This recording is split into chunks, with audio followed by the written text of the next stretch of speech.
followers, Ingrid here from Free Food Foragers. I just wanted to show you a quick look at what invasive species can actually do to our native environment. So right here, I'm here in the lovely Golden Point Reservoir near Chewton, where we'll be holding our next War on Food Waste workshop. And I just wanted to show you the extent of this plant's invasion. Now this here is OXALIS. Now some of you may know it from childhood as sour grass. So that one with those lovely yellow flowers, and I'm just trying to find some of that now, and here we go. Okay, so maybe a bit more familiar to you now. These ones here with those big yellow flowers that taste really sour. Okay, a lot of people call them four-leaf clovers, false clovers, etc, etc. What you might not know is they're actually quite a tasty edible. Really lovely in salads, but especially those flowers are what I'm after. So they make a beautiful addition to salads, soups. They are quite a delicacy overseas. Some varieties, and there are thousands of OXALIS varieties, actually have tubers. So there is OXALIS tuberosa, which is known as the New Zealand yam. If you go over to South America, especially Peru, there's actually a type of OXALIS that specifically grows on Machu Picchu and nowhere else in the world. So pretty cool plant. However, as you can see here, it's invaded absolutely everywhere. All around you, as far as you can see, for kilometres. This green invasive blanket here is actually suffocating the Australian native growth. So all you're seeing in terms of native growth here are two mat rushes, which are not doing too well, and a wattle tree, which is also not doing too well. So it actually suffocates that forest litter layer. Now what should be here at the moment in this time of year and all through autumn should have been wood blewits. This is perfect wood blewit territory. Now we've got large gum trees here, we've got small clusters, we've got microclimate, and we're near a creek. Now this would be where I would send people if it was not invaded by OXALIS. So OXALIS is actually preventing those fungi from coming up. There has been absolutely no fungi growth through this whole forest. And if you have a look here, we've got some other invasive plants as well. So you might not be able to see it, but I've got a bit of a trained eye for this. And through here, now you'll see that slightly darker, thicker green grass. And as we get a bit closer, you'll see it's blanketed everywhere. This is actually garlic chives, or wild garlic.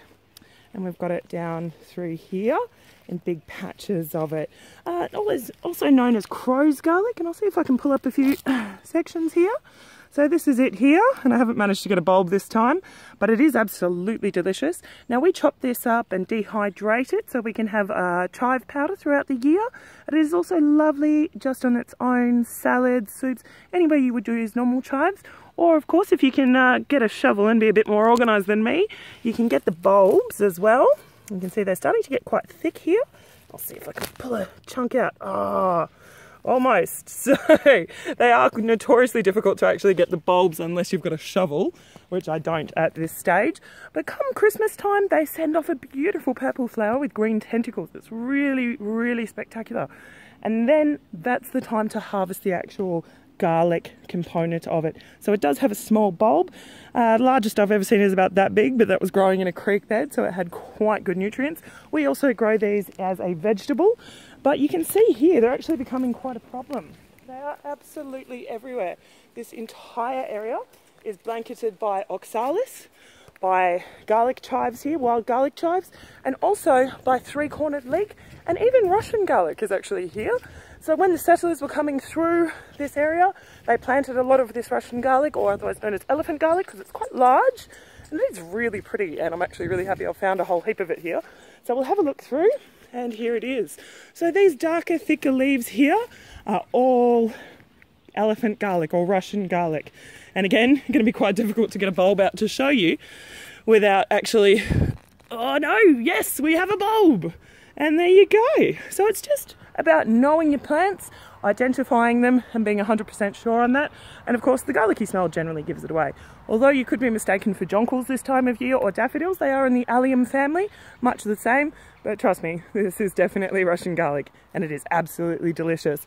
Over here you've again got that OXALIS, and you've again got the Russian garlic, and you've again got those garlic chives coming through as well. And then we changed into a different allium again, so 3 alliums all within about 100 metres of each other.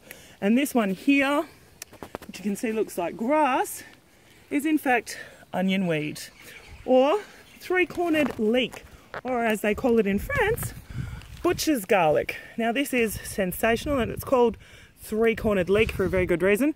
1, 2, 3 corners. Really complicated, right? Okay. It's also the one with the white flowers that looks like a little snowdrop. They are sensational, and they are honestly one of my favourite wild edibles. I love going around and picking the little flowers, which aren't quite ready yet, and making a leek flower pickle, which is so simple. Grab the flowers, vinegar, bit of dill, bit of salt, bit of pepper, boom, in a jar in the fridge. It is the easiest and my most amazing pickle of all time. It is the #1 recipe request outside of my bread. So there you go. You've got 3 different types of garlic, chives or onions, or leeks as you would. Here you've also got a hell of a lot of oxalis, as you can see, even through here, if we want to have a quick sticky on this person's fence. And the reason I've spotted that is you see all that growth there that's hanging over? That's last year's stickyweed or cleaver crop, okay? So you can see it coming through just underneath everywhere. Everyone knows this is stickyweed. This lovely bugger here. It's also known as coffee weed elsewhere in the world because of its small little seeds like these right here. Well, that was convenient. So these small seeds here can actually be used as a caffeine substitute. They can be roasted and ground and used as you would coffee. But the reason I actually harvest this, you can make a spanakopita, so you can make a spinach substitute out of this, but it is fantastic on your lymphatic system, removing toxins from your drainage throughout your body. It is really, really good, packed full of nutrients and vitamins, and it is a major ingredient in our dried herbal tea mix throughout the year.